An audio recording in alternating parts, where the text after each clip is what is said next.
और यहाँ लखनऊ में करीब 6-7 साल में करीब 7 मर्डर हो गए। लेकिन कंपनी की तरफ से तो मतलब ये होता है कि अगर राइड पे है, क्योंकि ऑनलाइन ही बुक होता है सारा का सारा सिस्टम, वो यहाँ तक कि राइड तक के डिलीट करवा देते हैं। चालक रोड पर उतरेगा, फिर इसके जिम्मेदार जो है आरटीओ साहब, परिवहन आयुक्त होंगे।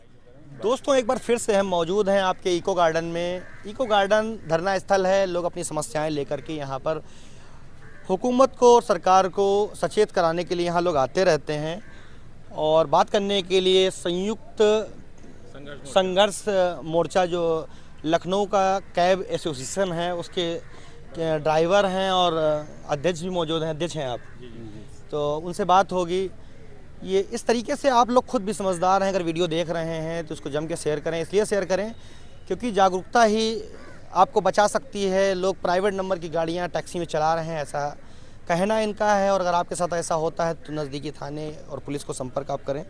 इस तरीके से उस पर रोक लगनी चाहिए, जो मैं भी कह रहा हूँ और ये लोग भी अपनी बात को रखने के लिए धरना स्थल पर आए हुए हैं।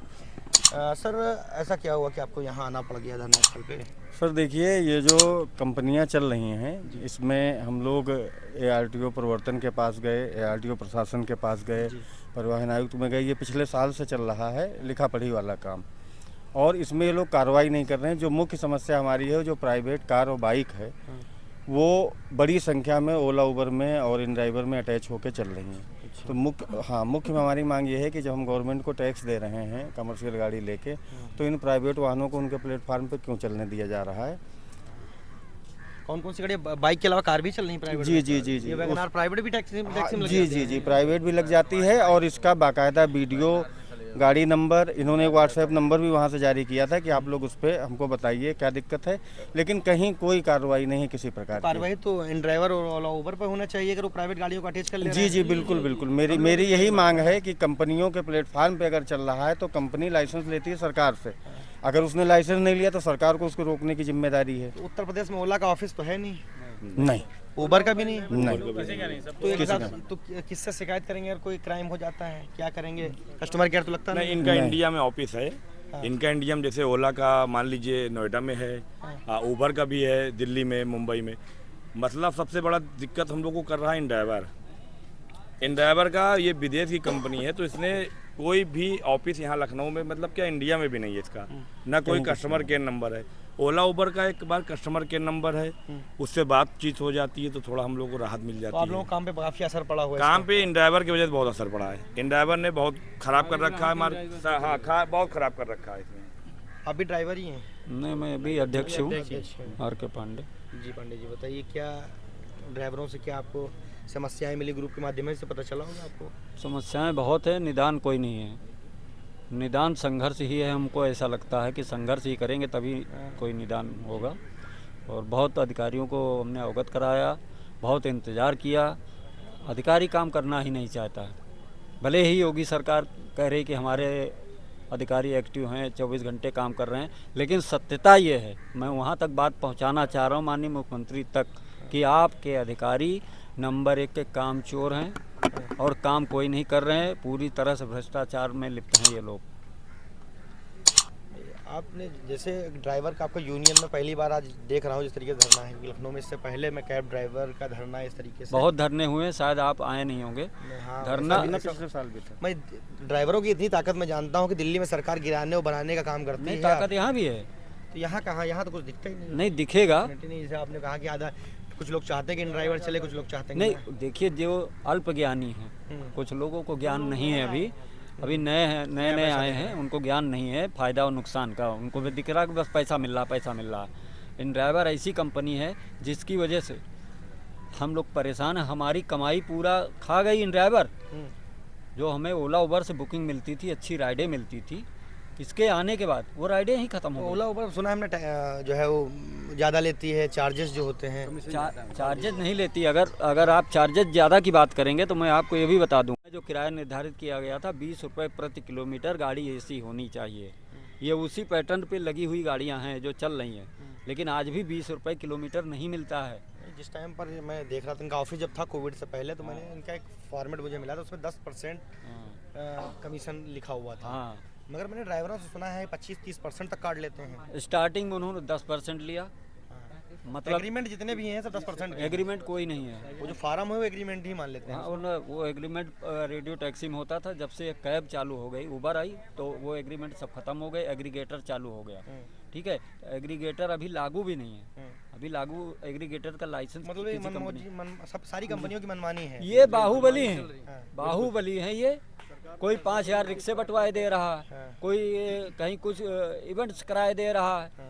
तो इस तरह ये अपना प्रभाव सरकारों पे बनाए हुए हैं, समझ गए, इसलिए इनके ऊपर कार्रवाई होनी खर्चा चाहिए। कुछ है नहीं, कोई ऑफिस खोल नहीं रखा कोई है, ऑफिस एक नहीं इनका खोला। कंट्रोल रूम एक बना रखा है बेंगलोर में। वो भी इस टाइप का है कि आप अगर इंग्लिश नहीं जानते हो जल्दी उसमें बातें नहीं समझ पाओगे, समझ गए। वो तो पीएचडी जो करे पूरा ड्राइवर पैसा है बच रहा है उनका कुल मिला के। कस्टमर का पैसा फंस जाए नहीं आएगा, आपका पैसा फंस जाएगा नहीं आएगा। हमारे साथ कोई हादसा हो जाएगा, ओला उबर खड़ी नहीं होगी। दिल्ली में कितने मर्डर भी हो चुके हैं और यहाँ लखनऊ में करीब 6-7 साल में करीब 7 मर्डर हो गए। लेकिन कंपनी की तरफ से तो मतलब ये होता है कि अगर राइड पे है, क्योंकि ऑनलाइन ही बुक होता है सारा का सारा सिस्टम, वो यहाँ तक कि राइड तक के डिलीट करवा देते हैं। कर रही है। इसके लिए सर हम लोगों के ये संयुक्त संघर्ष मोर्चा, हम लोगों ने 6 संगठन जो काम करते हैं लखनऊ में मुख्यतः रूप से, वो 6 लोगों ने एक प्लेटफॉर्म पे आकर के संयुक्त संघर्ष मोर्चा लखनऊ का ये बनाया है। जितने एसोसिएशन है सब ये सबके ऊपर लोगों ने एक संयुक्त संघर्ष मोर्चा बनाया है, जो हम लोग पिछले करीब 7 साल से कंटिन्यू कर रहे हैं और अपनी बात को प्रशासन तक पहुंचाने की कोशिश कर रहे हैं। जिसमें हम लोगों ने पिछले साल अप्रैल में जो है स्ट्राइक करी थी, करीब 2 दिन की स्ट्राइक वो थी। उसके बाद फिर हम लोगों ने अगस्त में ज्ञापन दिया था, वो धरना दिया था। उसके बाद में हम लोगों ने अभी 27 जुलाई को जाकर के मुलाकात करके आरटीओ महोदय से और परिवहन आयुक्त महोदया से भी मुलाकात करी थी, उनको ज्ञापन दिया। उसके बाद से अभी हम लोगों ने धरने का यहाँ पे 20-25 दिन के बाद का प्रावधान रखा था, तो आज हम लोगों ने धरना यहाँ पे दिया। ये यहाँ पे हम लोगों ने ज्ञापन मुख्यमंत्री महोदय को संबोधित करते हुए आज दिया गया है, ताकि मुख्यमंत्री तक के वहाँ पे हम लोगों की बात पहुँचे। ये एक दिवसीय था। एक दिवसीय था ये। आज हम क्या लोग कुछ और प्लानिंग है आपकी? इसके बाद हम लोग का जो प्रोग्राम है, अभी तो देखिए हम लोग अभी परिवहन मंत्री जी से मिलेंगे, एक बार मुख्यमंत्री जी से भी मिलेंगे। अगर इसके बाद भी कुछ नहीं होता तो हम लोग चक्का जाम करेंगे, चालक रोड पर उतरेगा, फिर इसके जिम्मेदार जो है आरटीओ साहब, परिवहन आयुक्त होंगे। बस सीधे तरीके से हम लोग पहले सोच रहे हैं काम हो जाए, अगर नहीं होगा तो मजबूरन हमें चालक को रोड पर उतारना पड़ेगा कि चालक जो है बहुत पीड़ित है। और ये धरना अभी हम लोगों का संवैधानिक तौर पे ही था, शांतिपूर्वक था, और हम लोग चक्का जाम भी करेंगे, वो भी हमारा अधिकार ही है। क्योंकि अगर हमारी मांगें पूरी नहीं करी जाएंगी, हमारे चालक भाइयों की, गाड़ी मालिक भाइयों की परेशानियों को नहीं सुना जाएगा, हमारे परिवार का पालन पोषण अगर हम नहीं कर सकते हैं, तो हम लोग फिर क्या करेंगे? हम लोग रोड पर उतरने के अलावा कोई चारा ही नहीं है हम लोगों के पास में। एग्रीगेटर पॉलिसी 2020 में केंद्र सरकार ने लागू करी है, पारित कर दी है, सभी स्टेट्स को, सभी राज्यों को भेज भी दी है। लेकिन उसके ऊपर भी अभी कम से कम यूपी में तो काम नहीं हो रहा है। और बेंगलोर हो गया, अब आपका कर्नाटक हो गया, जयपुर हो गया, वहाँ पे कम से कम एग्रीगेटर और गिग जो वर्कर्स हैं उनके लिए कानून बोर्ड भी बन गया है। और उनको मतलब सरकार की तरफ से कहीं राजस्थान में 200 करोड़ दिया गया है, वहाँ पे कर्नाटक में नई सरकार बनी है कांग्रेस की, वहाँ पे 3000 करोड़ दिया गया है चालकों की सुरक्षा बिना उनके लिए। टैक्स के आप गाड़ी नहीं चला सकते, हाँ बिना इंश्योरेंस के गाड़ी नहीं चला सकते जी। मगर आपके साथ प्राइवेट गाड़ी वाले आपका नुकसान कर सकते हैं, उसके लिए कोई कानून नहीं है। कोई कानून नहीं, कानून है, कानून मोटर व्हीकल एक्ट जो भारतीय मोटर व्हीकल एक्ट 1988 है, उसमें प्राइवेट वाहन का व्यावसायिक उपयोग करने पे 5 साल तक की सज़ा का प्रावधान है। लेकिन परिवहन विभाग और हमारे आरटीओ महोदय जो भी हैं, जो भी आला अधिकारी हैं जिनके पास में शिकायत पहुंची है, वो पता नहीं कंपनियों के डर से या भ्रष्टाचार की वजह से किस वजह से कार्रवाई नहीं कर रहे हैं पिछले साल से, ये चीज़ हम लोगों को समझ में नहीं आ रही है। मतलब कानून का खुला उल्लंघन ये समझ लीजिए प्रशासनिक अधिकारियों के नज़रों के सामने हो रहा है, और शिकायत करने के बावजूद उसके ऊपर एक्शन नहीं ले रहे, तो ये बड़ा सोचने का विचार है। ये विरोध था इन ड्राइवर को लेकर। ये संयुक्त संघर्ष मोर्चा जो लखनऊ के जितने भी चालक संघ हैं उनका एक अपना एक संयुक्त संघर्ष मोर्चा बनाया गया, उसके तहत आज एक दिवसीय धरना दिया गया है। और इनकी मांगे जो हैं जायज़ हैं, और आपसे बार बार कहता हूं कि जनता से बड़ी कोई अदालत नहीं होती है। आप लोग चाहें तो इन्हें इनका हक और इनका, क्योंकि मेहनत की ये जो मजदूरी करते हैं उसका हक चाहते हैं, और इनके साथ इंसाफ होना ही चाहिए। तब तक के लिए बने रहिए मेट्रो फ्यूचर की न्यूज़ के साथ। मिलते हैं फिर किसी नए मुद्दे के साथ।